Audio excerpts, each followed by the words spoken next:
What's up, everyone? Welcome to episode 47 of the Drunken Boxing Podcast. I trust everyone is well. Alright, let's get right into it by covering what's new on the Mushin martial culture side of things since the last podcast episode. I have released 2 new videos, both being on the subject of Bagua Zhang. The first is an interview I did with Li Shuren, who is Li Ziming's daughter and my martial aunt. I interviewed her at the end of last year at the Bagua Zhang museum she established. I wanted to cover the topic of her father, the esteemed third-generation Bagua Zhang practitioner and my own martial grand teacher, Li Ziming, and his life. She gave an in-depth and candid interview regarding this topic, and she was also kind enough to take us on a tour of the museum. As the interview and tour lasted for about 2 hours in total, I am releasing it in parts, and the first part is out now. Also, recently it was Qingyi here in China, which is the tomb sweeping festival. The Liang-style Bagua Zhang family usually gets together at the tombs of Dong Haichuan, Li Ziming, Liang Zhenpu, and Guo Gumin on this occasion every year, but we have not been able to for the last 3 years due to the pandemic. This year was the first time this has occurred since 2019, and I was there as usual. I made a video covering this year's event and translated a speech by Li Shuren from the event. This video gives you some insight into what occurs at such an event and what it is for. It was bittersweet as my own teacher and Shifu was not able to attend, and I attended this in his stead. I have attended this event with him for well over a decade, so it was sad not to be able to do so this year. I also created a short trailer video giving you brief insights into the Xingyi content on the Huajin online learning program. If you are interested in learning the art, or that of Bagua Zhang, check out the program, which is available at patreon.com/Mushin Martial Culture. You also have access to the Liang-style Bagua Zhang online learning program by joining, and I will make a brief highlight video of that content soon too.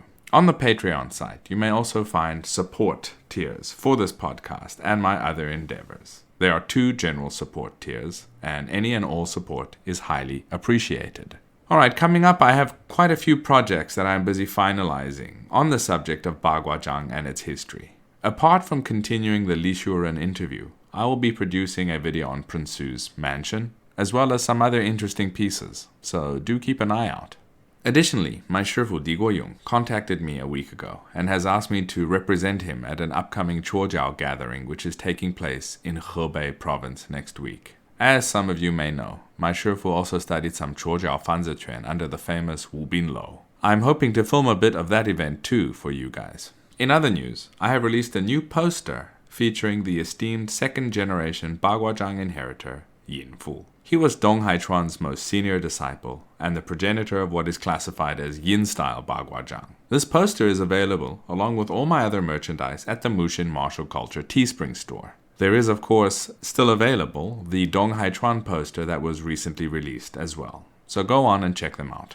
Purchasing some of our merchandise also helps to keep the podcast and this channel running. So thank you to everyone who has supported me in these various ways.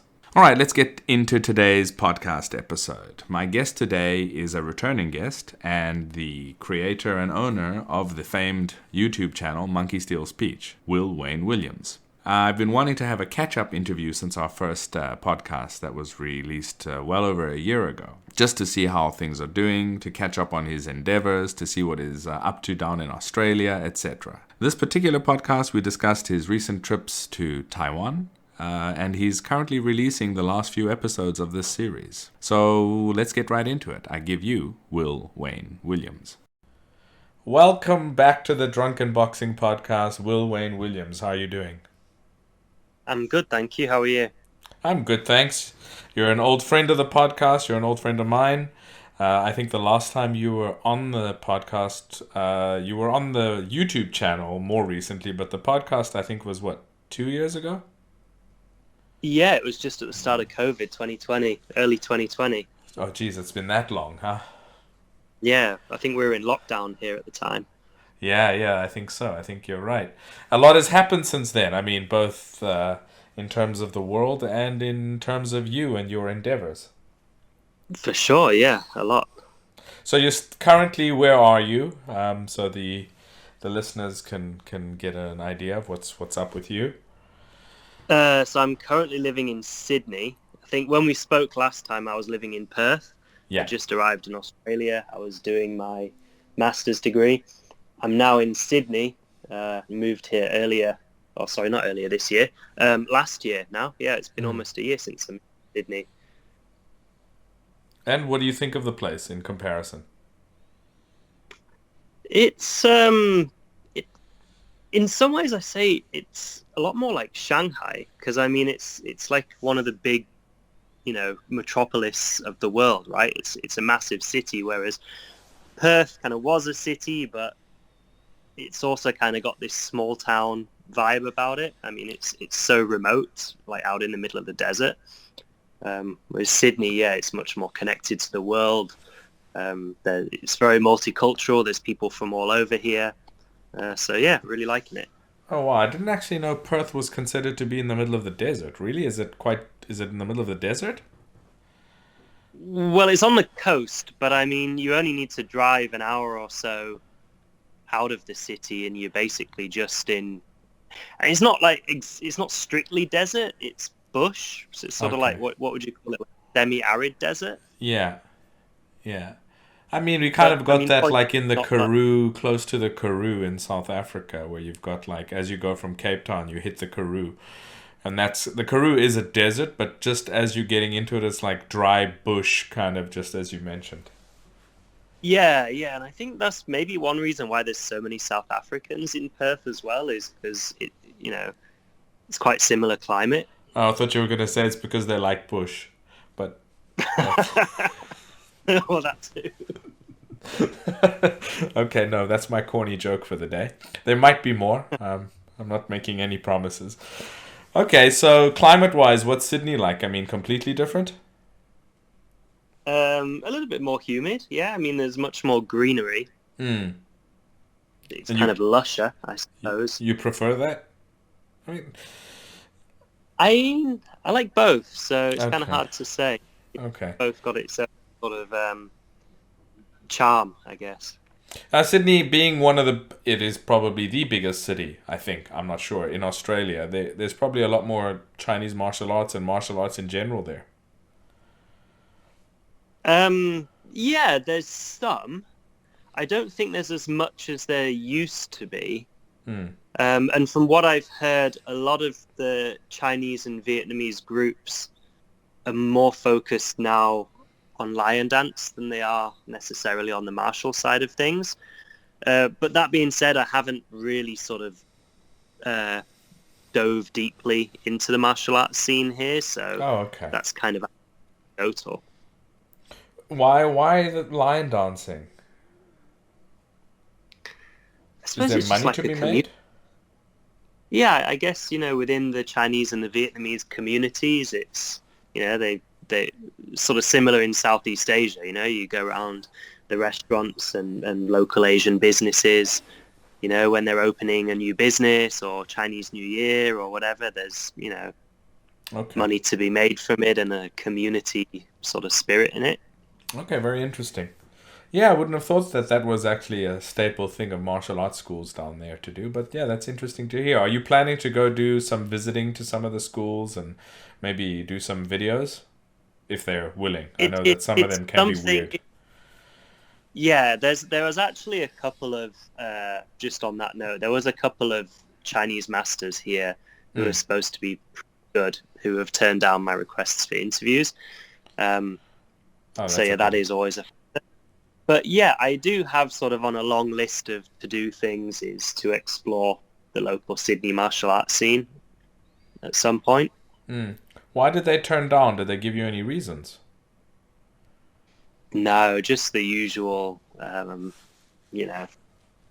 conservativeness, I suppose, or something. I'm not really sure, to be honest. Okay. But I got very vague refusals. All right, well, we'll leave that at that. We won't go into too many details about that. So, all right, so predominantly what styles are there practiced there? Or is it just a mix?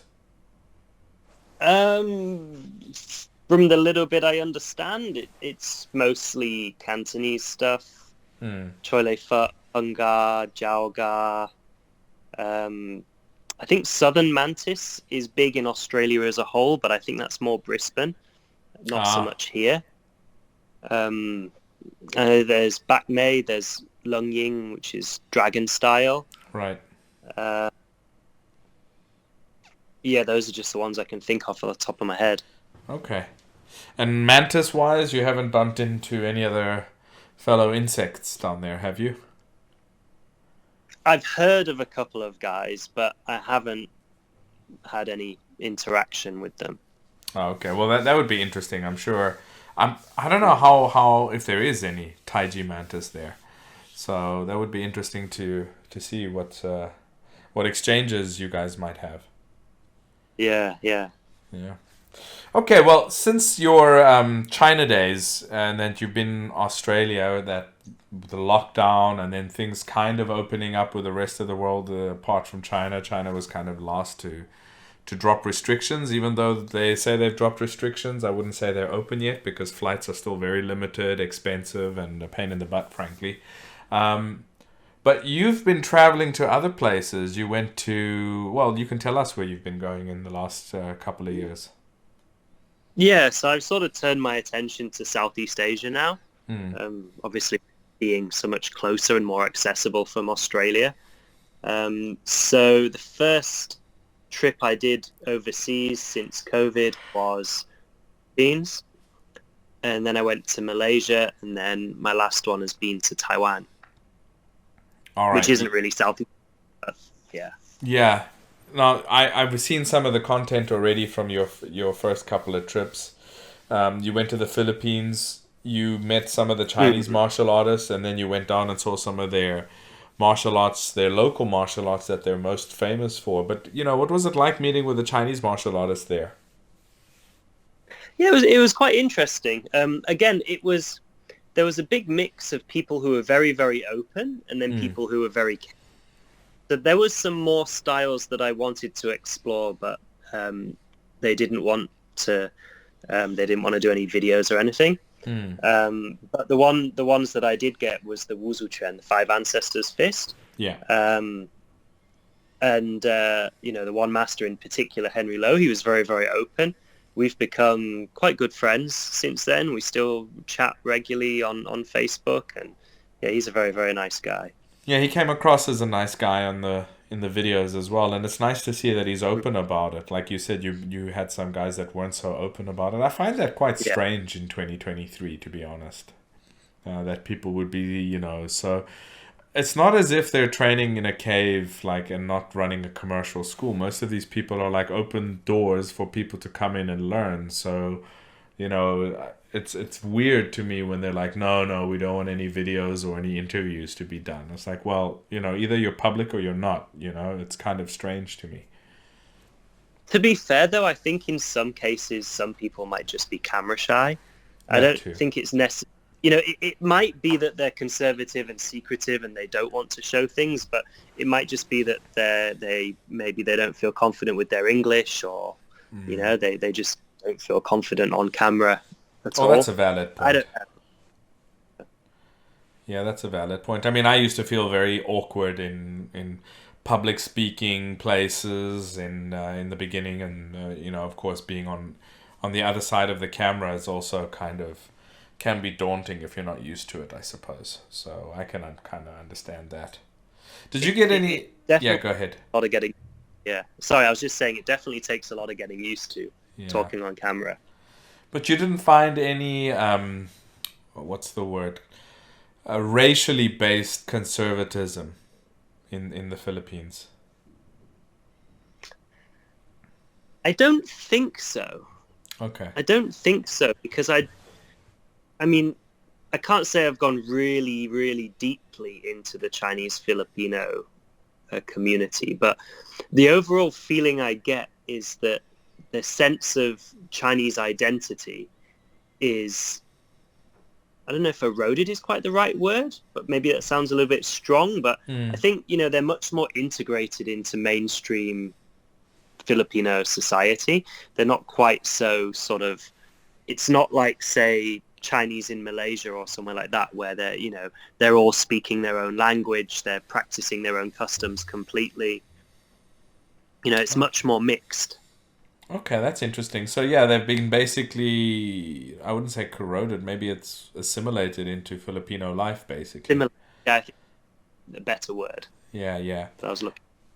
I found that actually it's quite interesting that Chinese culture seems to be a culture more of, I would say, assimilation in China itself. Like, if you're coming in and living in China, as we did, and other people have throughout history, it's rarely a case of things changing to be different from Chinese way, but more a case of the people that come in becoming more assimilated into Chinese life and culture and ways. So Definitely. I mean, just look at the Hui Muslims, for example. I mean, they were originally, Central Asians, Arabs, Persians, who just gradually intermarried with Chinese, and the only thing that remained was their practice of Islam. But in every other way, as you say, completely assimilated. yeah, yeah. Yeah, it's interesting how that happens here. So I guess in some senses, like you mentioned about Malaysia having a little bit more racial conservatism, that would still kind of be felt there, that even though they're living in Malaysia, they still kind of stick to their ways. But it's nice to hear that in the Philippines they've Mm. kind of gone the other way. So yeah, Yeah. that's interesting. But at the same time, I think they're sort of losing things as well because not that many of the Chinese Filipinos uh, that I met spoke Chinese as mother tongue Oh, okay. or um, even fluently. Like there were some younger ones who were learning it in like sort of evening classes and stuff. They were learning Mandarin, but Hokkien is sort of it seems to be completely dying out there, Okay. which is what most of the Chinese Filipinos were speaking when they originally went over. Most of the Yeah. migrants from Jian. Okay, that's interesting. I guess, I had this conversation with second generation Chinese in South Africa before, and I'd always ask the parents, because a lot of them, second generation, can't speak a word of Chinese.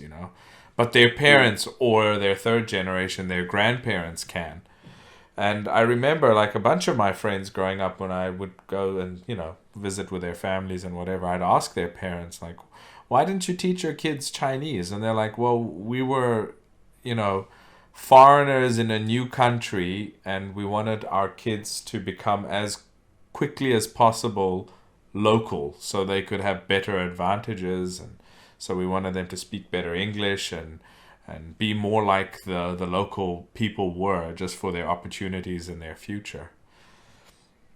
Oh yeah, you see it here in Australia as well. I mean, there's a lot of Chinese, particularly in the block where I'm living, and I hear the parents speaking Mandarin with various, regional Chinese accents, Dongbei, Henan, Hmm. Sichuan, whatever. But, then the kids are playing in front of them and they're just speaking like full Australian accented English. Oh, really? Okay. Even Yeah. amongst even the kids, even amongst themselves, like brother and sister, they're speaking English to each other while the parents are speaking Chinese. Yeah. Yeah. I mean, that's also what I was uh, referring to in South Africa. So, I mean, I Yeah. guess now those would be third generations. When I was growing up and they were kids, like they were the second generation, but similar Mm. situation. So I guess it's just more about, like we said, them trying to get their kids acclimated to local life for opportunity reasons as well. So Yeah. yeah, interesting. And what about the Chinese martial artists that you did see in the Philippines? Were there any of them also training Filipino martial arts? Yeah, there is a decent sort of mixing. People tend to, I think, because of Filipino martial arts, there are just so widespread. Mm, It's, I suppose, it's almost impossible if you're into martial arts not to have some exposure to it. yeah. What were the most popular, or what were the most widespread Filipino practices where you were? Um, that's a good question because I mean, I only specifically went to see some masters, so I can't Mm, really say. And being there for a short time, a sort of with a bit of tunnel vision. You know, I didn't really see what the wider population was doing. It seems to me, though, that Calis Illustrissimo was quite popular in Manila. There seemed to be, besides the guy that I interviewed and his students, there did seem to be quite a few other people that I've seen online and things practicing that. Yeah, I think that's all I can really say. And yourself, when you were looking at these styles as a Chinese martial arts practitioner, what did you see? I mean, in terms of looking at it through your lens, what were your impressions? I really admire the structure they have to their systems. And they build the partner drills up very systematically and logically. And I think sometimes with Chinese martial arts, we have quite complex partner drills, but we're thrown into them straight away. You know, and if you haven't done martial arts before, it's quite hard. You know, there's so many components. You know, you've got to, like, you know, parry their wrist here, pull their arm that way, control their elbow here. And the partner drills are often quite long. And when you're just trying to get to grips with these different hand movements, it can be quite overwhelming if you're a complete beginner. Yeah. Whereas the Filipino martial arts, because they're so focused on partner drills, that's really sort of is the bread and butter of what they're doing. They build them up sort of from like a 1-step to a 2-step to a 3-step, you know, and it gradually sort of increases in complexity and difficulty. Yeah, I think that's logical. Yeah, that's very logical. I think that was something that I really liked, and something that's kind of I've been thinking about with my own approach to Mantis as well. Yeah, but nothing's stopping you from putting together sequentially increasing partner drills. I mean, my teacher's done that too. I wouldn't say that a lot of the stuff that we did was as it was in that sense. Like he would create single drills and then add on to that with a couple of techniques on top of that, and then it gradually becomes more complicated. And likewise, I've branched off and put together a few of my own over the years as well. So I think there's nothing wrong in doing that. So yeah, I mean, it's like you said, the Chinese, a lot of the Chinese martial arts partner forms, they're just immediately overtly complicated, and then it just becomes like another form practice. You know, so exactly. You sort of lose those little details that make those individual techniques work or not. Yes, exactly. Or also the getting used to the subconscious programming of this technique, counter this technique. You know, instead of just saying, "Oh, I've got to remember the whole form. What's the next move, etc., etc." So, I mean, I remembered like in Xingyi we have a very long partner form called Anshen Pa. And it's one of those forms that if you don't practice it regularly, it's like relearning it again once you get a partner and you do it again. So I think the shorter stuff. Yeah. Sorry, a little bit of a time lag. I was just saying your Anshen Pao is very similar to a partner drill we have in Mantis called Pai An. Okay. Also, it looks very, very. Yeah. Oh, okay. Yeah. Yeah, Anshin Pao is interesting, but it's funny if you don't do it for about 6 months or something, and then you do it again, or 8 months or something. It's like, oh, well, you know, it's like trying to learn some parts of it again all over again. I guess it kind of keeps you entertained if that's the one of the benefits. But we have shorter partner forms as well, and you know, those do it. But like I said, my teachers created also drills and things that feed and build up to those, and I think that's what you were saying earlier, like a logical progression. Because I think with Chinese martial arts, there's often the assumption that you're already an experienced martial artist when you jump into the style, and so you're sort of quite often teachers in China are already expecting you to know a lot of these, you know, very foundational things: how to block a punch, how to throw a punch. Yeah. Yeah. And the weapon work, which of course the Filipino martial arts are extremely famous for, probably most famous for, was this your first exposure to that? Yeah, I would say it was. I mean, I've played around a little bit, with eskrima sticks with friends before, but it was the first time to see it properly, you know. And what did you think of it? Yeah, and again, I really like the way the systems are structured in that you've got the empty hand drills, then you've got the stick drills, you've got the knife drills, and then you've got they don't call it a machete. I can't remember the name, but the large blade that they use. Yeah, what do they call it? I also Is it called remember. a parry something? Oh, I'll have to look it up. Ah, Um, yeah. but yeah, it's all the same drills as well, which is something that I think is very cool. So they're interchangeable, which is interesting. Yeah, yeah. I guess that's the most logical way to build muscle memory across differing bare hand and weapons themselves.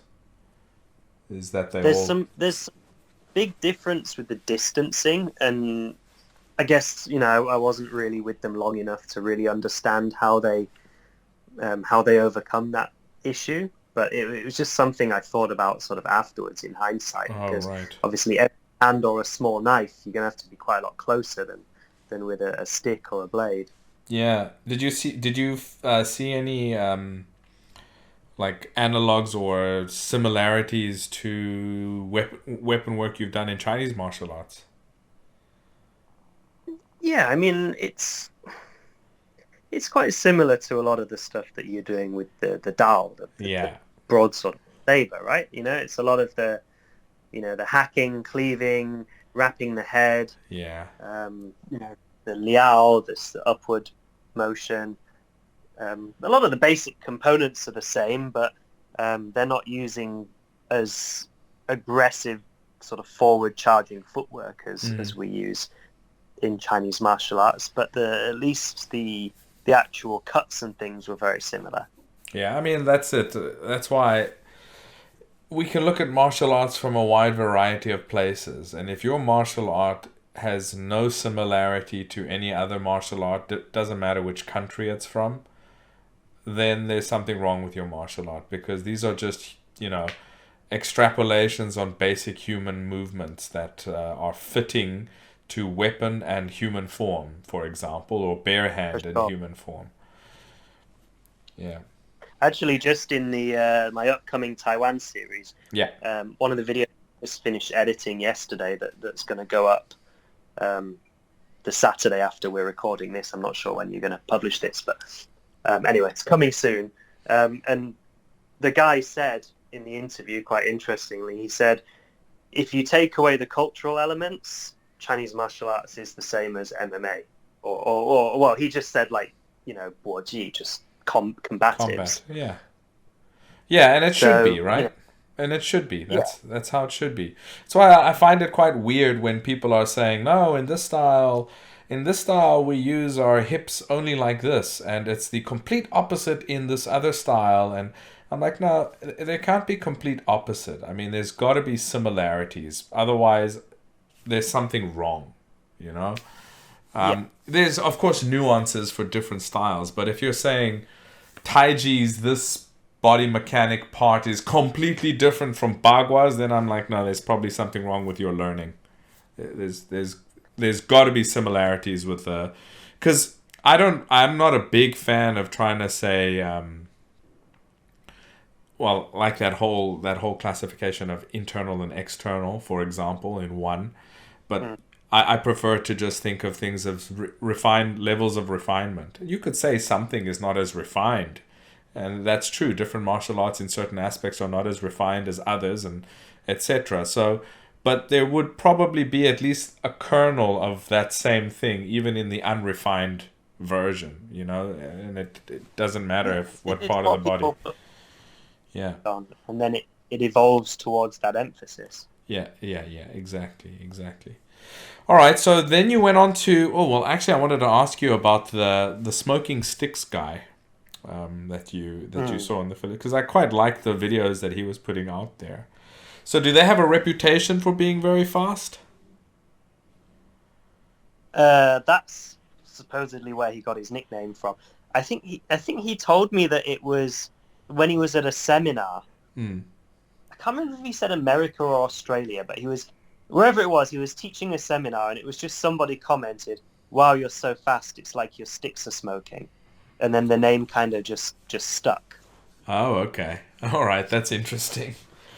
Yeah. Okay. Yeah. But he was a character. Yeah, I really enjoyed the time with him. Yeah, he looked like a very interesting character. Yeah. So, what was he different off camera? Was he more so off camera? What was he like? So we got there, and I honestly didn't really know what's going to happen with the interview. It was quite hard securing the interview. It was a bit difficult communicating with him online, so I really don't know if it's going to go ahead. But went there anyway, not knowing what to expect, and I first turned up, gave him a little gift, and he was very reserved, very quiet. And I was like, oh, he's not going to do anything. He's going to maybe just give me like a little talk and then make me leave or something. I was, Right. really was going to go well. And then he said, what do you want to film? And I said, well, I'd like just an overview of your system, if you could demonstrate how the system works. And then he sort of quietly nodded and went, okay. And then like went, okay, press record. And then boom, he just like exploded to life. It was just, I was so shocked, just Yeah. out of nowhere. He just has this perfectly rehearsed demo and explanation and, like a full-on like sort of elevator pitch, I guess you could call it, just Like, ready to go. yeah, I guess it's from having to have taught so many times, so yeah. Well, I found that the Filipino martial art masters as well were much more used to dealing with being on camera and interviews and seminars and Okay. sort of being in the eye than a lot of Chinese masters. So, all three Filipino martial art masters that I interviewed, each one of them all three of them were the same. As soon as you press record, they knew exactly what to do, and there was no sort of directing on my part or trying to pry things out of them. It was like they all had it ready. Yeah, yeah.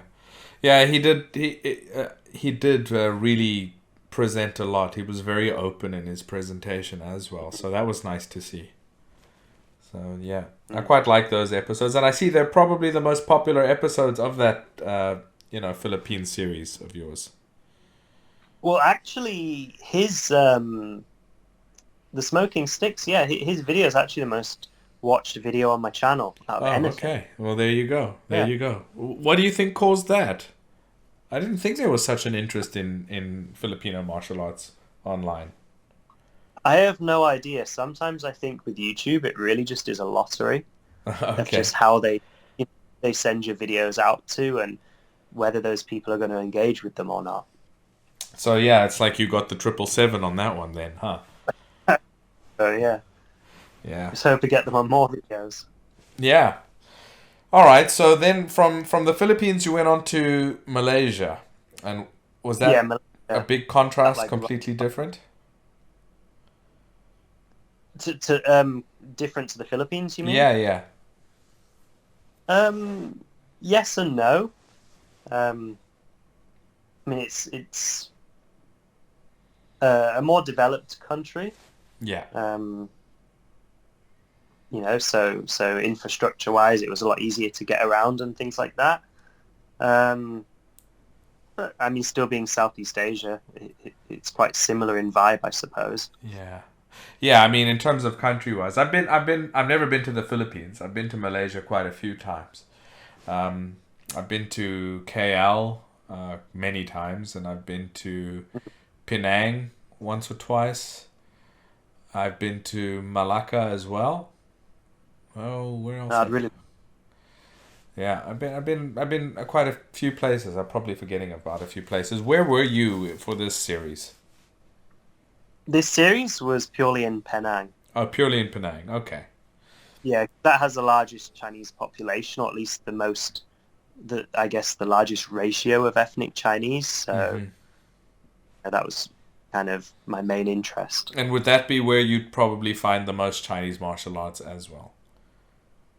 Um, I heard that besides Penang, I heard that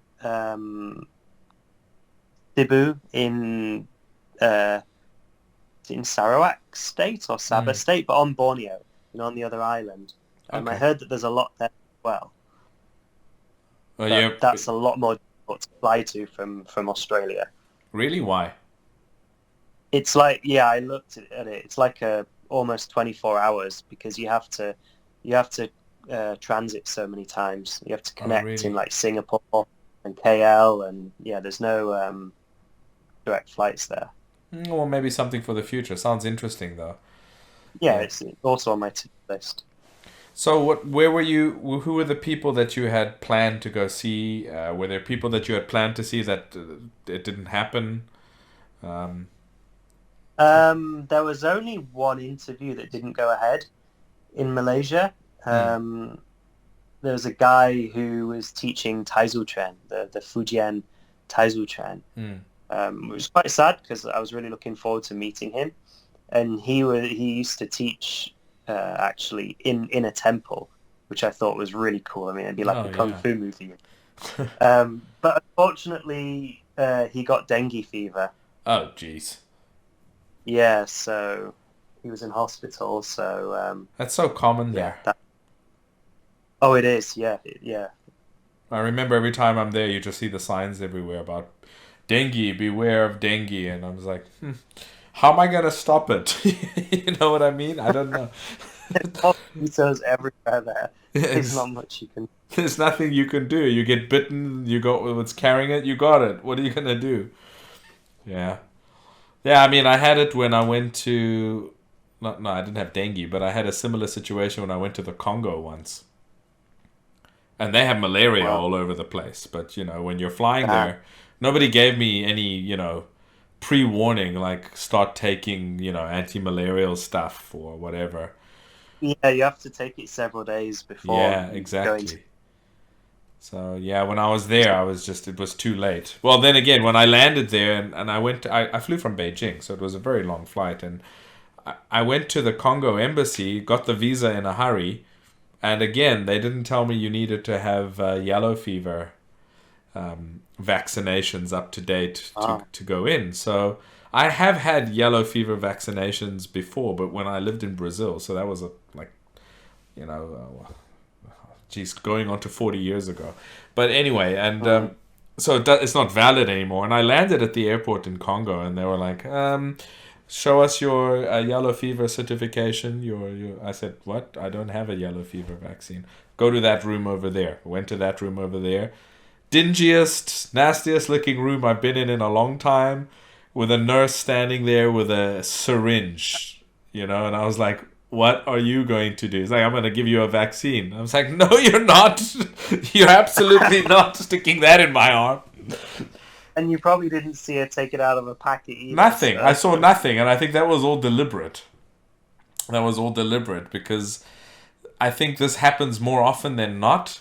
And I think they've kind of figured out that no one wants to get a injection, firstly, that they haven't seen, prepared, or secondly, in that room. So we'll always go to, listen, how can I just get the certificate without the injection? They're like, well, there's a number that I'm thinking of. And I'm like, well, tell me the number, And that's basically how we got around that. So, yeah. yeah. Yeah. So, yeah. But anyway, that's a side note of travel stories.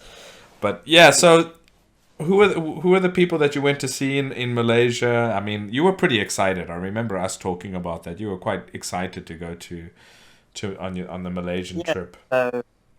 And what was cool was I managed to, although like I said, I was more focused on the Chinese stuff, but I also managed to visit a Silat master Mm, and also an Indian stick fighting style from Tamil state right. called Silambam. So I cover the whole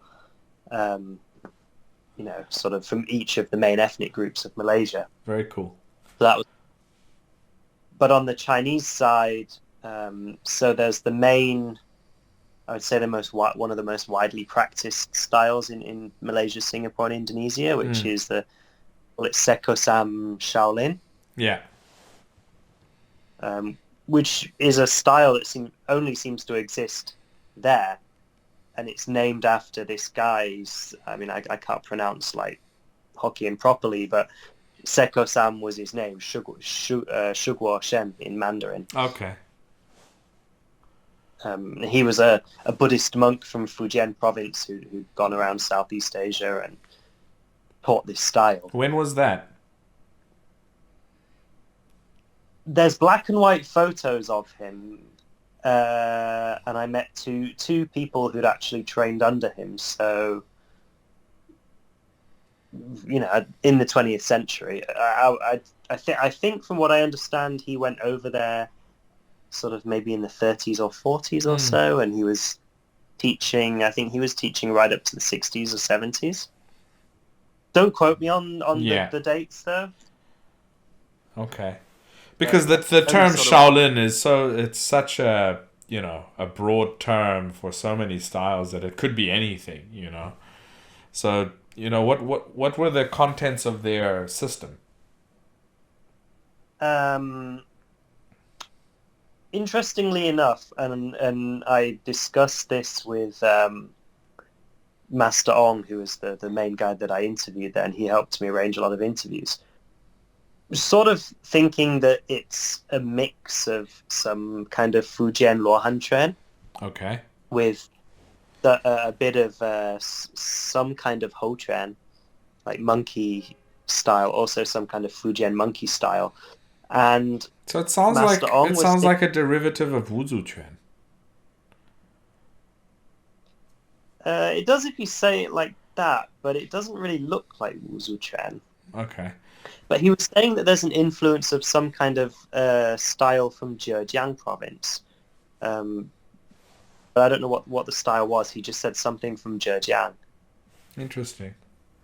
Yeah, because, I mean, what you basically said, including the Taizu guy that got dengue, I mean, those are all components of what you classify as Wuzu, Taizu, Luohan, Dazun, Baihe, and Xingquan, which is monkey. Yeah. Well, the Taizu master was nothing to do with the Shaolin, Sekosam Shaolin. I know that. Yeah. But it's just interesting that all of the styles of, that have some part in Wuzu, and Wuzu being so popular in that part of China where most of these styles came from. It's not surprising that these are, whether they're as a whole or systems on their own, single styles that would be practiced there. So just because of the... Yeah. When you say it like that, it kind of seems like, well, Wuzu Chuan really is just like a combination of sort of popular Fujian styles then, I suppose, because those are the big ones, aren't they? Yeah. White Crane, Tai Luohan, and then, the monkey and the Dazuan, they're a little bit rarer, but, maybe 100 years ago they were more popular. Yeah. Yeah. Well, definitely there would have been interaction between styles, and of course, in a single area, that's definitely going to be the reality of it. I mean, like when you look at southern styles from Foshan or, Guangzhou, Guangdong, you'll see similarities and crossovers between them. So it's not surprising. Yeah. So it's nothing negative. I mean, it wasn't said in any negative, aspect. So yeah. Yeah. So you saw these Seko-san guys, and have they systemized it into like a set curriculum? So they had 4. I'm gonna have to remember the numbers. It is in the interview. It is in my video. Off the top of my head, I think they had 4 empty hand forms and 3 weapons that were kind of compulsory learning for everyone.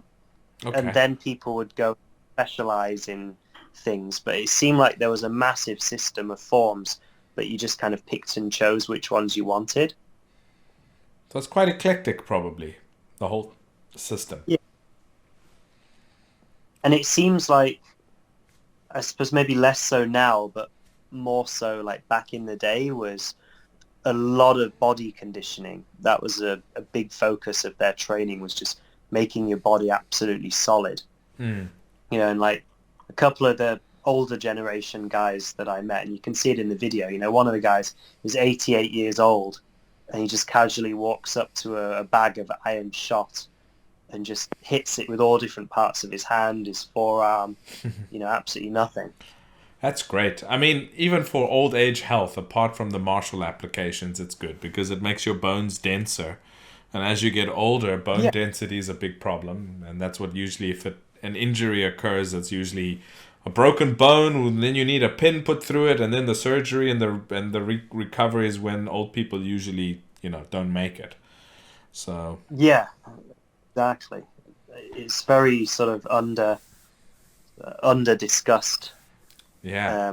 health thing, I suppose, is keeping your bones strong. Well, it was interesting because I had this conversation once with, I don't remember which university here, professor, and he was doing some research on certain aspects of Taiji for certain physical conditions, and I was at that time thinking about the effects of Xingyi's dropping of our weight that we always do, like kind of, I wouldn't call it stamping, but dropping of our weight.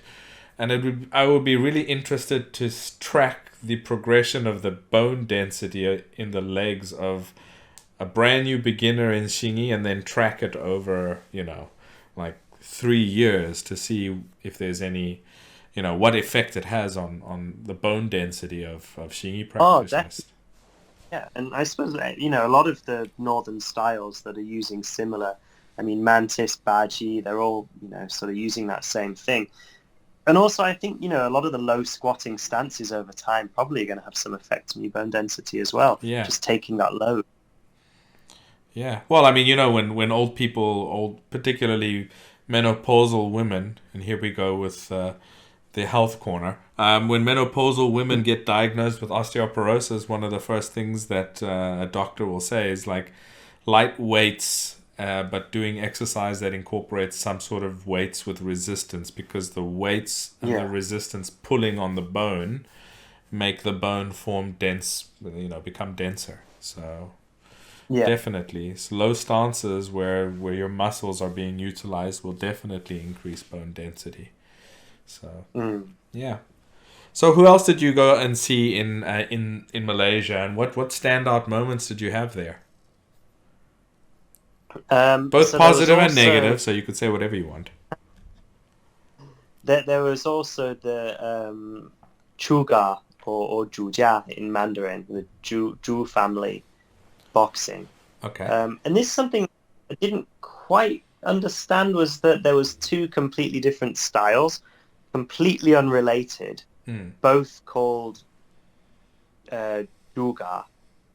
And then, so one of them just added Zhongjia onto the end, so it's like Zhujia, Zhongjia. So it's like Zhu family, Zhong family. Okay. But it didn't seem to have anything in common or anything to do with the main Zhu family boxing. The only thing these two styles had in common was that they were from the Hakka people. Okay. If I remember correctly, isn't it the Chugar people that focus on using the Phoenix Eye Fist? Yeah. So that's one of them. Yeah. Okay. That's the one. That one's the one that's more widespread in Malaysia. I think there's a lot of masters, a lot of students, big association. Right. Did you go see those guys? Yeah. I interviewed one guy. That it was quite interesting because it had a lot of crossover with Wing Chun, I found. Okay.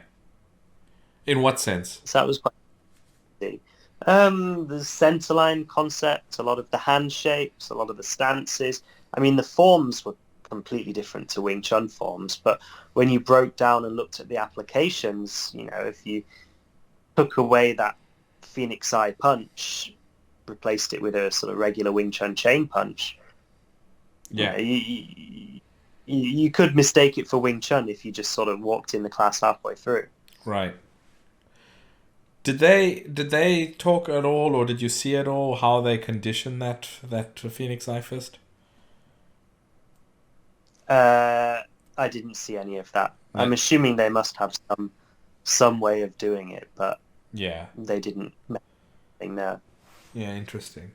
Yeah, because you can see it in Bakme as well. They do utilize that fist shape, but it's for specific strikes to specific parts, and there's conditioning involved to use it. Otherwise, it's pretty difficult to use. Yeah, I mean we do have those strikes in Mantis, either using the first knuckle or the middle knuckle, but yeah, you have to do a lot of conditioning for them. I don't really like them, so I don't really do them, but they are sort of an optional tool head, I suppose you could say. You add on. As long as you do the preparation and know how to use it, because it's not something you want to smack any part of the body with. So, for sure, yeah. Yeah. All right, and Silambam that you mentioned, which is a very cool name because when you hear it, you think, well, that's the sound it makes when somebody gets smacked with a stick. So it's very fitting. That's What was that like? It was very interesting, and I got to learn some of the basics. Okay. Which was so different from the Chinese staff basics, and it was quite hard to get my head around because, when we're doing staff or spear, we're always keeping our elbows kind of sunk, right? Keep close to the body and trying to use the body to move the stick. Right. But the Silambam, the basic, was like you sort of spinning it around your body, and in doing so, you have to lift your elbows right up, which I kept finding very unnatural and difficult to do. Was it spinning horizontally or vertically? Vertically. So you're trying to keep the stick sort of in, on a plane with the side of your body. Mm-hmm. Okay. So I just to illustrate with words, would you consider it closer to liao, like an upward cutting kind of action, or? Yeah. Okay. Yeah, both upward or downward like that. And also, yeah, you were holding the stick right at the end. Yeah, I noticed that. Almost like a sword. Yeah. I mean, there's a lot of factors that come into this. One of them would be the type of wood, the weight of the wood. Because I can't envision using a hard, heavy wood like for that. Very wicked sort of rattan. It's actually quite similar to the Filipino martial arts sticks, but just long. Oh, okay. So what is it? Cane that they're using? Rattan? Rattan, yeah. And then they just cure it? I assume so, yeah. Yeah, because, I mean, I know the Filipinos, they cure them, and that's how they become so damn hard, but they're still quite light. Yeah. But, yeah, I mean, I know rattan, as if it's raw, if you don't cure it, it's pretty wobbly. So, yeah, interesting. So they keep their elbows out. What other aspects did you see? And interestingly, is there any notion of the system being modified and changed in more recent history, or do they claim it was exactly as is from time immemorial? Yeah. I don't honestly know enough about it outside of what I saw when I interviewed them. So I couldn't really comment on how much it's changed or not changed.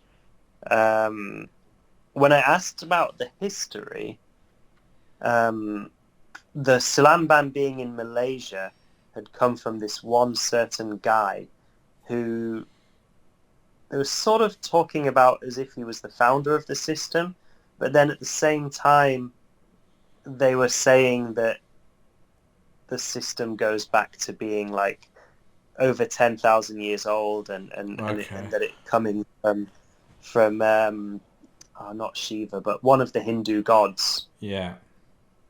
I got the name off the top of my head. It is in the video. Yeah, interesting. Well, Krishna? No. Anyway, we'll look. No. The god who always has a staff, and he's often in the front of like the entrance of Hindu temples. Okay, I can see the image. It's the god that's just outside Kuala Lumpur. at the caves. Oh, You know, okay. there's those big caves. Yeah, it's him. I just can't remember his name right now. Well, nonetheless, I mean, it's interesting that we come back to that, mythological roots and thousands of years Mm. that where we get the same thing in Chinese martial arts. I mean, the reality is it's not that old, but this is my observations when I've looked at a lot of Indian staff stuff, especially in the last 10, 15 years, is that there's no way a lot of that practice could be older than 70 years, and it was highly influenced by even things like modern wushu staff in a lot of the ways that the techniques are done and connected, the focus of the techniques.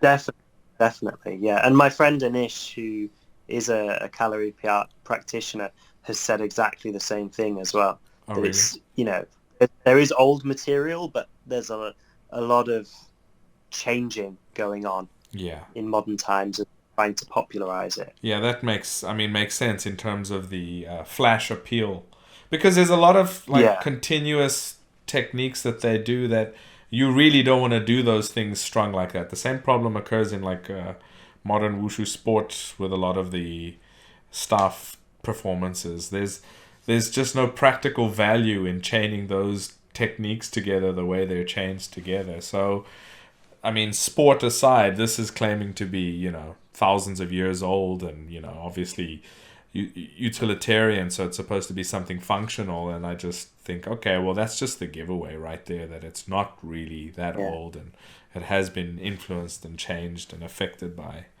people in more yeah. recent There are times. definitely elements that you can see when you're looking at styles that sort of determine whether they're old or not. Yeah. And the other interesting thing with a lot of Chinese staff work, not all, but a lot of it, the staff was, for the most part, heavy that was used in a lot of the systems, Mm. There are, of course, there are exceptions to this, so it's not a blanket thing, but for the most part, it was a weapon that did a lot of damage when it hit you because of its weight and hardness. So, and that would make sense for people that use long staffs throughout, different cultures as well. If a staff is too light, not heavy, it's not going to do much damage to the opponent as per se, like a heavy one, but also it would probably run a big risk of breaking because it's less dense. Mhm. So Yeah, So that kind of gives away again a lot of the techniques that are implemented. So you can see if a technique is not, if you're not able to really do it with what staff your system would have been using 100 years ago, then that technique is newer or it's been changed. And that, you can look at most systems, yeah. your own systems like that too, to kind of determine things.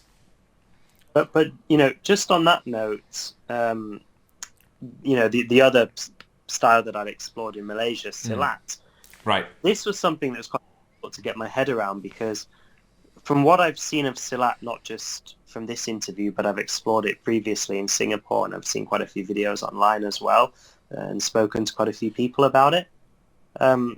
It seems the forms in Silat have a completely different purpose. Okay. So they're sort of, in a lot of cases, even going back to the old practices, a lot of the forms are purely performance-based, and so there is not really anything for the way they're doing it beyond aesthetics. Right. And yeah, I've seen that too. I've dealt with Silat people in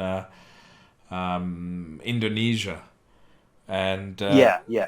I've even met some of the more mystic kind of Silat people. And there's a whole lot of mysticism intertwined, quasi-religious mysticism, even religious. I mean, I wouldn't say quasi, just religious mysticism intertwined with a lot of their practice. It's quite interesting to see. It is a very interesting thing, I think, Silat, because it embodies a whole lot more than just Function. combat. Yeah. And it's, they've got the wedding Silat, where they have specific performances that are done at weddings, and they have welcome ceremony Silat, which is almost something a bit like, say, like a haka that Maori people do. There's different purposes for the practice. And so when you're practicing Silat, you're not just practicing fighting techniques. Yeah. There's this whole culture that covers ritual, music. Yeah. You know? Music's a heavy part of it, right? Yeah. Yeah. And that, I think, is just fascinating. But then there's also, like I mentioned, apart from religion directly, but there's a whole lot of mysticism and magic and talismans and spells and protection and, you know, I don't know if you've seen... Did you see any of that with the Silat that you saw there? Not in Malaysia, because I think that's more Indonesia. Yeah. From what I've... Because Malay people tend to be much more, I guess you could say, Puritan or sort of Orthodox with their Islam. Right. And a lot of that stuff is haram, so... Oh, that's true. I think you see... Yeah, so they've sort of... what's the word?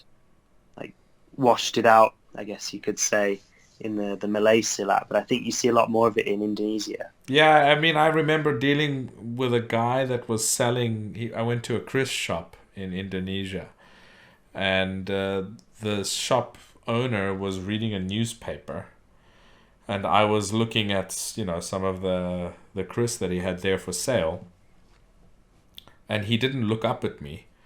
And when I wanted to ask about one that I wanted to buy, he kind of looked up at me, saw that I was a Caucasian, and he said, "No sell Chris to you." And then he carried on looking at his newspaper. And then I asked a friend of mine from there, and he's like, "No, they're super superstitious about those things, and they even believe the Chris has a spirit in it, and it has to go to the right, you know, religiously oriented person in order to do the right thing with it. Otherwise, you're going to have bad outcomes and this and that." So I guess that's part of what you were mentioning about Puritan contrast with regards to Indonesia. Yeah, I think in Indonesia, from what I understand, although they're Muslim, there's still a lot of this Hindu and animist influence in there, whereas Malaysia's kind of stamps that out. Yeah, I mean, they were literally telling me, because in the end, the guy wouldn't sell me the Chris, so my friend just went and bought it for me. So in the end, the result was the same. And he was saying, yeah, when he bought it, the guy was telling him, you have to pray, and you have to do all this cleansing, and you have to make sure the Chris is in the right place and held in the right direction and on a stand in the right way. Otherwise, it can animate itself at night and kill you. And I was like, really? I'll just lock it in the cupboard, you know? So... I'm sure it doesn't... So have you... Yes, yeah. Yeah, so I'm sure it doesn't know how to unlock locks. Hopefully. It hasn't yet, and that was like 15, 16 years ago, so yeah. Waiting. Well, I've added to the collection. I think I have 3 now. I've always liked that blade, so, you know, yeah, I've got a few of them. Did you end up getting any while you were in Malaysia or anything? Actually, I wanted to, but they were pretty expensive, and I was on a tight budget. Yeah. But the guy was really trying to get me to buy this one particular one, and the handle was made of walrus ivory. Oh, really? And I was like, nah, I don't think I want that. Yeah, I don't know. My handle isn't made from walrus ivory, but I've heard of things like they put poison into the blade when they forge it, or they do things like that. So yeah, they're supposed to take metal from it, meteors, like very specific places. Yeah, and there has to be a bit of metal off a train track and a bit of metal off this and that, and there's a specific formula of them. But apparently, it's because a lot of it's scrap metal, it makes the Chris actually be a very weak blade. I mean, it's very sharp, but I do think it's brittle. Yeah. Yeah. So that was your trip to Malaysia, and we've seen that footage. The listeners who haven't seen your footage from these 2 trips, Philippines and Malaysia, highly recommended. Go take a look. But I'm really interested in your most recent trip, which was your trip to Taiwan. This was your first time there, right? Yeah, first time to Taiwan, so that was really exciting. Yeah, and what did you think of Taiwan first and general impressions? it was a very interesting place. It's how can I say? I guess it kind of looked very similar to sort of Taipei looks very similar to a lot of cities in China. Yeah. But the people are so different. Mm. That was, I think, the interesting thing for me is how different the people were. I mean, I think I was expecting maybe to see. I mean, to be fair, I was only in Taipei. Maybe if I went down to Tainan, it would be different. But I was expecting to see maybe more traditional architecture and stuff, just from the way people have always talked about Taiwan. I mean, there is a lot of temples in Taipei, but honestly, no more than most Chinese or Southeast Asian cities. But it was the people, I think, that were the big difference. Okay, in what sense? There's quite I suppose you could say like a Japanese influence. They're definitely, that's the vibe I got to. I've been to Taiwan quite a few times, and I did get a vibe of that. Yeah, but carry on. Like very polite, Yeah. very indirect in the way people speak. Yeah. Very formal and very rigid with following the rules. I mean, you get to a traffic light, there's no cars coming, nobody would cross. They would all wait, until the green man. And they had actually removed the restriction saying you have to wear a mask, but everybody still was, and if you took it off, people would stare at you. Oh, really? So, yeah. Yeah, we still get that here too, even though you don't have to. Well, here they haven't dropped the restrictions everywhere. So when you go onto the subway or whatever, you still have to wear a mask here. But I see people voluntarily just wearing them all the time everywhere still. I don't. I mean, I'm so tired of covering my face that I'm just sick of it, frankly. But I see a lot of people still doing it. And even the other day I was in the elevator and this guy was like putting it on a very young toddler, and the toddler just didn't want to have anything to do with that mask. He kept on pulling it off, but no, the guy was very adamant to keep putting the mask on. So I find that a bit, but I don't know if that's just conditioning, to be honest. They're just used to it. Yeah, well, the hotel that I stayed at in Taipei, I went down to the breakfast buffet, and first of all, they, when I sign in for my breakfast, they make me, use this hand sanitizer.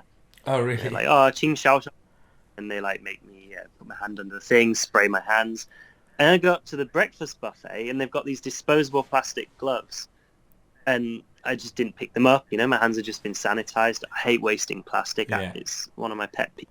Is plastic waste. So I just go up, start taking stuff off the buffet.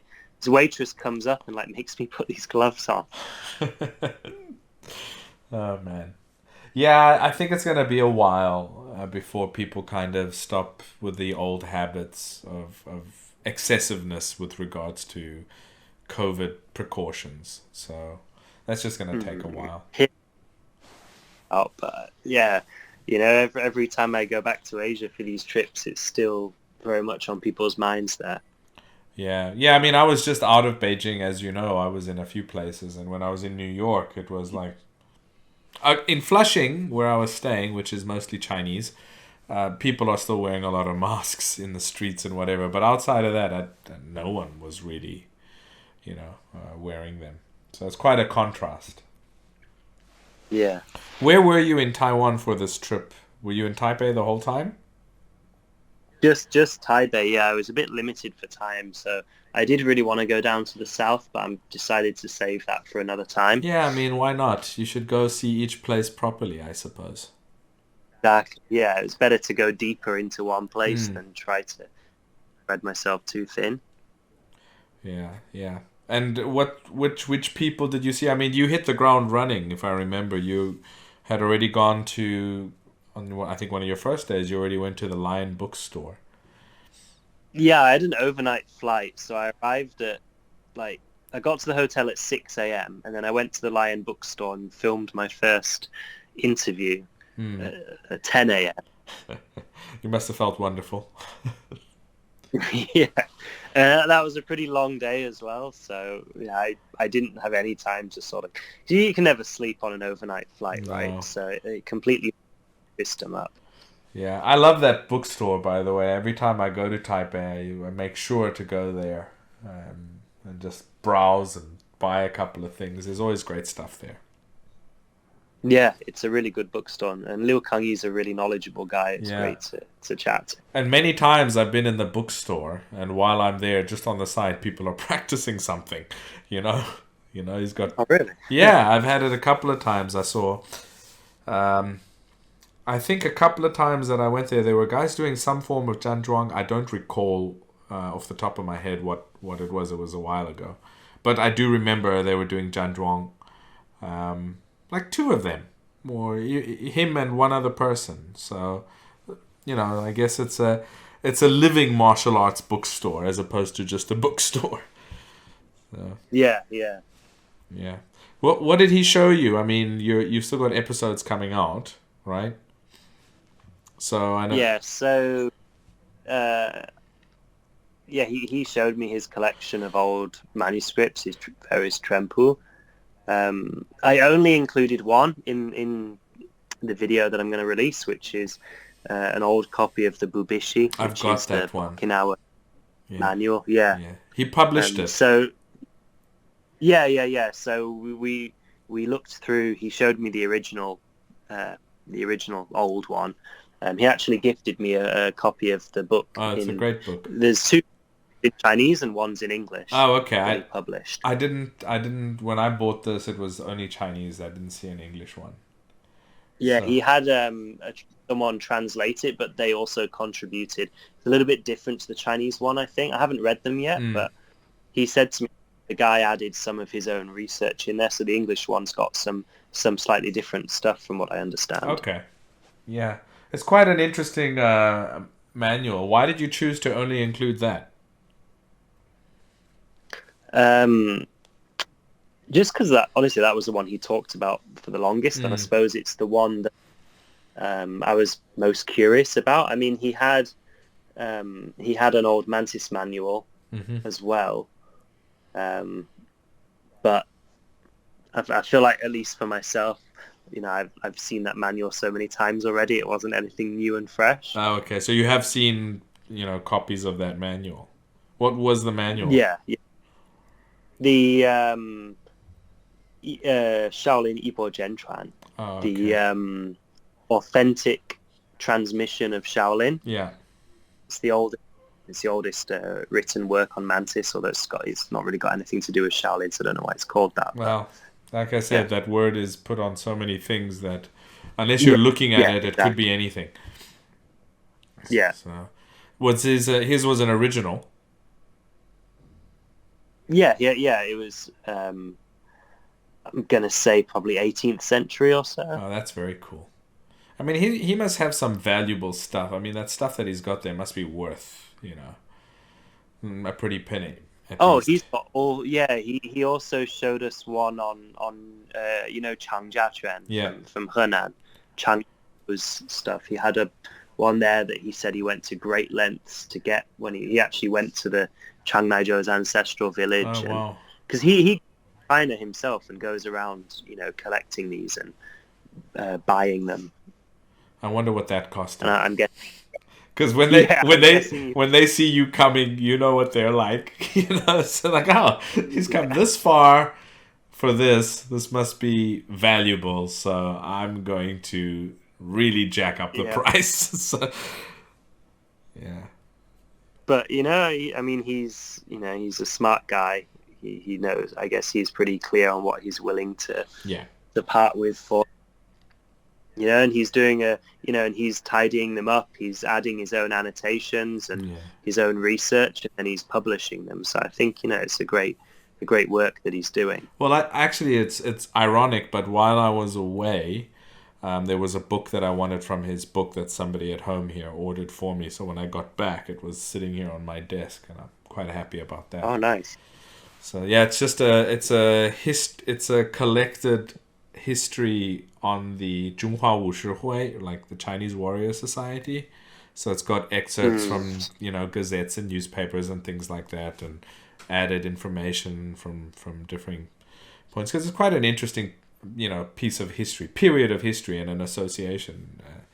idea. So yeah, I'll start diving into that at some point. Yeah, that sounds interesting.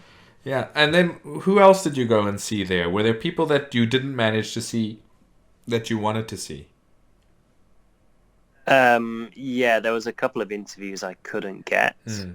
There's a little bit of I don't know, politics or what it was, but there was a couple of interviews that I was declined Oh, really? for. Yeah, but I went to the Wutan headquarters. I mean, you've just released a video with Vincent May, so Yeah. that was quite cool. Because that was just after I was there at the headquarters, and I focused because they do a whole lot of different styles at Wutan, but I chose to focus the interview just on Baji and a little bit of Bagua. Nice. So that was kind of cool, and they've got a lot of very cool basics. Yeah. I really enjoyed that, and they taught me some of the basics as well. Okay. That's that some of the stance work and stuff that they're doing is something I'll incorporate into my own training as well, because I really enjoyed those exercises. Oh, that's great. That's great.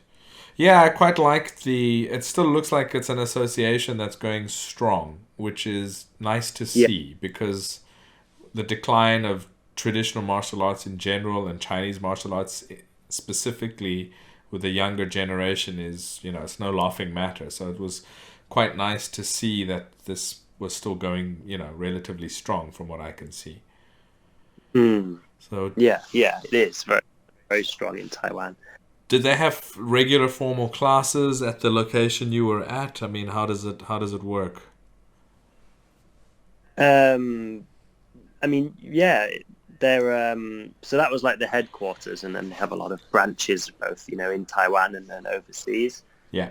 Yeah, going strong, a lot of students. All right, and I think Adam Xu is also involved with them, but I wasn't quite sure in what capacity. But his name sort of came up a few times. But I'm not quite sure if he's just part of them or loosely affiliated with them or you didn't get a chance to go see him, right? No. Okay, yeah. I've spent an afternoon with him, but like drinking tea and chatting, when the last time I was there. And yeah, he's a nice guy. He's very nice to talk to about martial arts because he's, very deeply, passionate about it. He's also got his very strong opinions on many things, which is actually in some cases I was really happy to hear because a lot of them lined up with my own personal ideas. But I'm not sure what his if he's directly involved with Wutan or because I know he is teaching. He has been teaching and he is teaching now that he's back in Taiwan. But I think it's under his own yeah, I think so. Yeah. I didn't actually go to see him though, because I think one of the things is as well with my channel that overall I kind of prefer to shine the light on people that don't I feel like there's a lot of videos of Adam Xu and he's probably said everything publicly that he wants to say already. Yeah, he's published a bunch of books as well. I don't think I'd really be sort of shining any new insight onto anything or providing any sort of new value. So I prefer to focus my attention on other people. All right. Yeah, well, that's a valid point. So who else did you go and see? There was Han Jixiang, who's the grandson of name's completely escaping me now. Sorry, it's been a long day today. Han Qingtai. Yeah, that's it. Yeah, sorry, completely escaped me. Yeah, his grandson. That was quite interesting because what his grandson had done was he'd not learnt from his grandfather directly because his grandfather had already passed away. But because he was interested in the legacy of his grandfather, he'd gone to all different students of his grandfather and studied under them. Right. And tried to each of them was doing things a little bit differently. So he was trying to find the sort of common points. Right. And I thought that was quite interesting. And he's got a very nice school. It's all very nicely decorated, beautiful wooden floor. I think I've seen pictures. Oh, and then he pulls out these traditional strength training like objects, and there's this one thing that I think comes from Ziranman, from Wan Lai Shang, and it's like an iron cone, and you're supposed to use it to train like your finger strength. And he hands it to me, and I was like, I don't want to take this. I'm going to drop it on your nice wooden floor. And he goes, no, it's okay, take it. So I grab it off him, and this is on camera as well. And you dropped it. And it slides straight in my hand, and boom, makes this massive hole in his floor. Oh no! Because the cone, like, as it fell, it like rotated, and like the pointed part just went boom straight into the floor. It's like the opposite of Murphy's Law, right? I mean, no. What is that when you? What is that law when you have a piece of bread with jam on it, and you drop it? It's gonna fall with the jam side down. I forgot what that was. But it was that, I mean, the point just went straight in, boom, perfect, circling a hole in the floor. But then he burst out laughing, and he was like, oh, you've added to the story of my school. And I looked around, and then I was counting how many other holes there were, and I'm like, okay, I'm far from the first. Oh, okay, so there were other holes in the floor. You didn't destroy a pristine floor. No, because he's been getting the students to use all these objects, and they've, stone locks and different things, and they've obviously all been dropping them. That's very cool. And what was this cone? What did it? How did it work? You pick it up with your fingertips?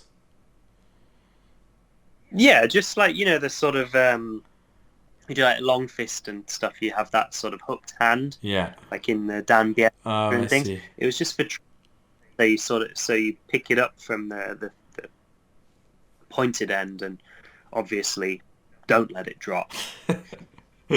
Yeah, go show, right? Just hold it. Yeah. Okay, interesting.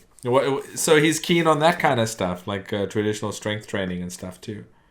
Yeah, he had a lot of that stuff, and a big da chang, like a big thick spear. As one should. Doing some stuff. Yeah. He's fairly young, isn't he? Yeah, I didn't get his age, but I'm going to say he's younger than 40. Okay, well, his grandfather, even in South Africa, there's a couple of two of the bigger schools, well, at least they used to be, that derive from the Taiwan line that came through Han. So, even in South Africa, they talk about, great or Grandmaster Han and his history and his legacy. And did he mention what his system was actually classified as? Because I know they keep saying Changquan. Yeah, he was calling it Shaolin Changquan. Yeah, that's the general term. Yeah, but it was basically something from where he was in Shandong, but I think he'd learnt from quite a few different teachers, and he'd learnt in Qingdao, if I understand correctly. Okay. First. Yeah. Something locally called Shaolin Chuan, which I do know there is a local Shaolin Chuan in Qingdao even now that's not anything to do with Shaolin Temple, Shaolin Chuan. It is some kind of Changquan. Okay. And then he'd gone to the Nanjing Guo Shuguan, and he'd learnt some stuff there. I think he'd picked up other things from other places as well. Yeah. From what I've kind of looked into it in the past, and I could be remembered because it was so long ago. If I recall, he did Cha Quan. He also did Meihua. So, it was he brought all of those things into his stuff that he was teaching. But if I do remember correctly, you could call it Meihua, and Cha Quan predominantly was the base. Which, of course, Cha Quan is one of the styles that is also classified as Changquan. So, it's... Yeah. Because Meihua Quan is, I suppose, really. Yeah. I remember the guys in South Africa, they wouldn't know too clearly that it was from the Cha system, but they would know that it was... they would do it like, oh, this is our fourth form. And I'm like, this... Like Salu Cha Quan. Like, I could see it directly. Yeah. So... Yeah. Interesting. Yeah, it's very interesting. So yeah, and who else did you manage to go see? Because I mean, this stuff again, you haven't released any of this stuff yet, so we're all waiting for it. Yeah, and then there was a few different mantis styles, Changquan, Talangquan. Well, that must have all been interesting for you, because I saw a lot of the mantis stuff that you had gone to look at. Yeah, I know John's already put some little sort of sneak peeks up in his own association's Facebook group, which I think you're in as well. Yeah, that was very cool. So I interviewed both John himself and a Japanese guy, Yoshida Sensei, he's Okinawan.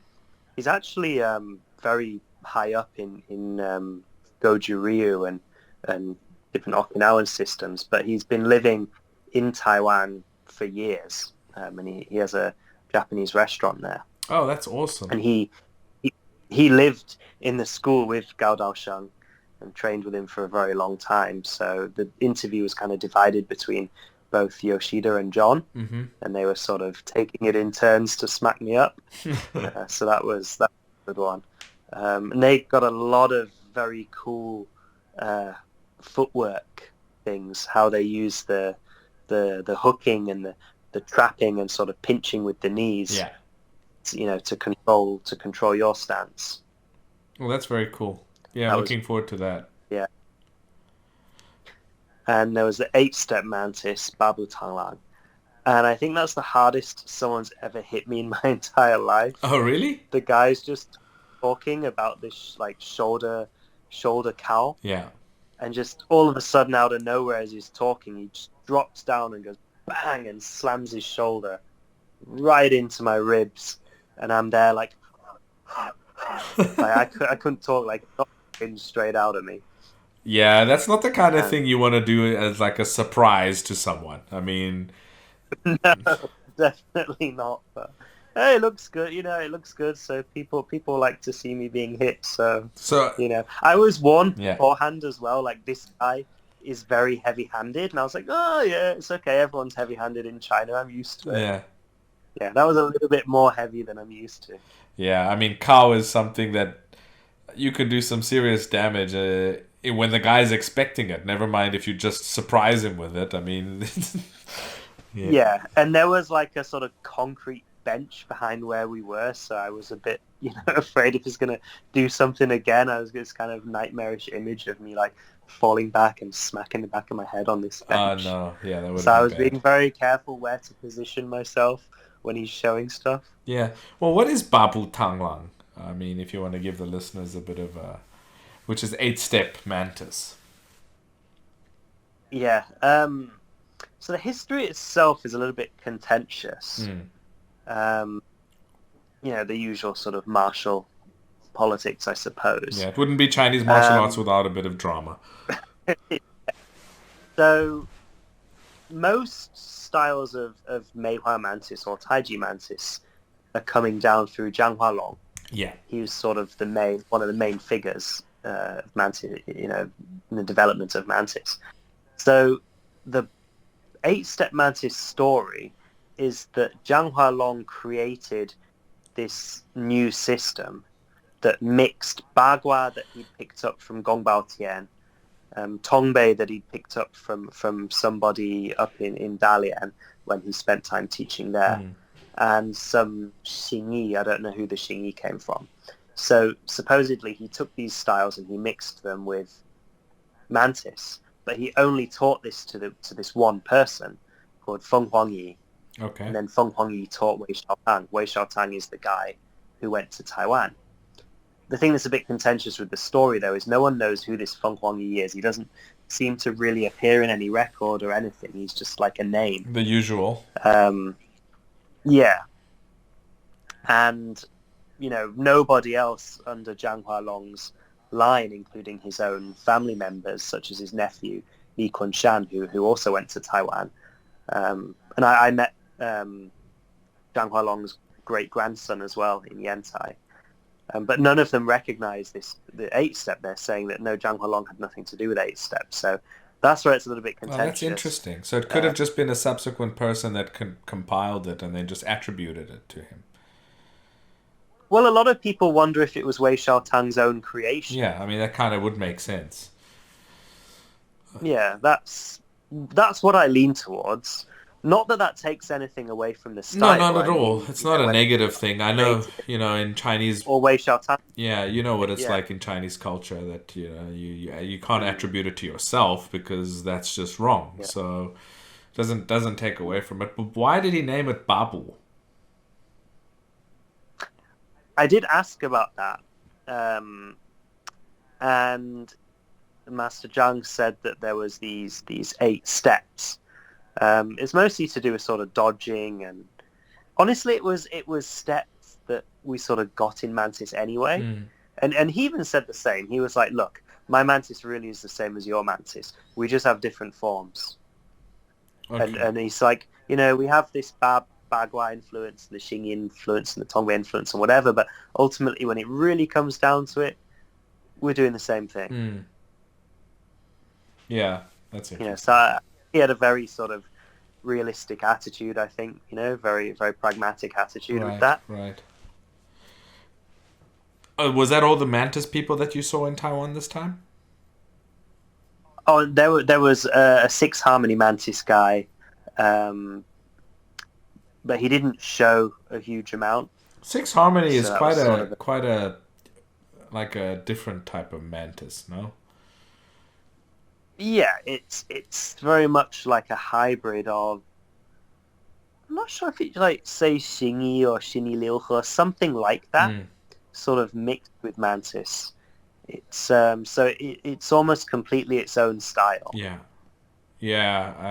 I recall having conversations, maybe even with you in the past, where you mentioned something like that. Yeah. So he did. It is something I'd like to follow up more with, but yeah, it wasn't the most in-depth interview, so got a little glimpse of it. Well, you could, if you ever get to Beijing, I'll take you to Liu Jingru and Han Yanwu, because his student Han Yanwu, because they also that would be great. They do Liu He Tang Lang. So yeah, you can see. I've in the interview I did with Han Yanwu in 2020. You can see some of his students, and even him, I think, doing a little bit of it. So I do remember that. Yeah, it was interesting. So you didn't see? I've heard of Baji Tanglang being practiced in Taiwan as well. You didn't go and see any of that, did you? That's from Suyu Zhang, who was also part of the Wutan Association. Okay, so he just combined. Yeah, pretty much. And the Wutan Association, they were doing 6 Harmony Mantis because Liu Yinchao had learnt it in Beijing. And they were also doing... They were calling it 7-star Mantis, but it's actually my style Taiji Mantis. Oh, really? Okay. There's a bit of an interesting story to that because Li Kunshan, who's also one of the 3 mountains of Laiyang, which is where my style comes from. So as I mentioned, he was the nephew of Zhang Hualong. He went to Taiwan. But at the time, the Kuomintang government had made every style could only have 1 school registered to it. And everyone had to register. So somebody else had already taken... Li Kunshan was calling himself Meihua Mantis, not Taiji Mantis. It's basically the same thing. But someone else had already taken the name Meihua Mantis, so for some strange reason he decided to register his school as 7-star Mantis. Right. I guess it kind of makes sense, Taiwan, if you're trying to use a name that's well known, I guess. Yeah. So they're doing what they call 7-star Mantis, but it's actually Li Kunshan stuff, I believe. All right, that's interesting. But I just focused on the Baji for my interview because, with limited time, I wanted to go deeper on one thing, and I've never had any Baji on the channel before. Right. And, that's another thing, if you ever get back to this side of the world to go to, like, the more popular places where baji's practiced here, and look at them, because I mean there's some places here where baji's like bread and butter to the people in that area, you know. Oh yeah, I really want to go Hangzhou exactly. and go back to. Yeah, that's top of my to-do list. Underlined, highlighted, circled, with exclamation marks next to it and a smiley face. yeah. Yeah, well, as soon as China lets me. Yeah, that would be cool if I'm here when you're here, then we'll go together. It'd be awesome. Yeah, for sure. It'd be awesome. All right, well, I think that was all that you saw in Taiwan this time, right? There's a couple of others, but I think I'll leave some surprises, some stuff as a surprise. Okay. Series comes out. All right, cool. How's the editing going? Pretty slow, to be honest. Same Subtitles are the worst thing to type up. Man, that's why I like doing the Southeast Asian stuff, because everyone spoke English. Exactly. I mean, it's always, most of my stuff is like I have to put subtitles in. People don't realize how long it takes to write it correctly and then time it. Whole series done. Yeah. I would have had the whole series done if it wasn't for subtitles. Totally. That's what's holding me back. Yeah, it's exactly the that. mental effort. But at least in Taiwan, they're speaking clear Mandarin, which I can understand very well. You know, unlike going to Shanxi or Henan or these the places. accents. Yeah. And even native Mandarin speakers are like, I've got no idea what they're saying. Yeah, exactly. Yeah, I mean, I think the one time I was doing that Bagua history series, and I was doing the subtitling, and I think I timed myself. I think I did 5 minutes of video, and it took over an hour to subtitle correctly. So yeah, it takes forever. People don't realize. Oh, and the other thing, my first episode, without kind of giving too much away, I've done a little bit of a history of why there's so much Chinese martial arts in Taiwan. So I was having to source all these old 1930s, 40s, and 50s news clips, I know of the taking over China and the Kuomintang relocating to the island of Formosa and all that. So, just finding like a 3-second clip of Chiang Kai-shek here, and a 3-second clip of like a boat of refugees arriving at Taiwan and stuff. Man, that stuff took ages. And it's in the middle of long clips. Yeah, it's all these old British Pathé. Yeah, exactly. Clips. Exactly so. So, yeah. Yeah, I have a series of Kung Fu Explained planned that I've got so much to do, so much to catch up on. I don't know when I'm going to start it, but it's about the Republican era martial arts figures. And I've got most of through my research books and whatever, I've got most of that side of it sorted.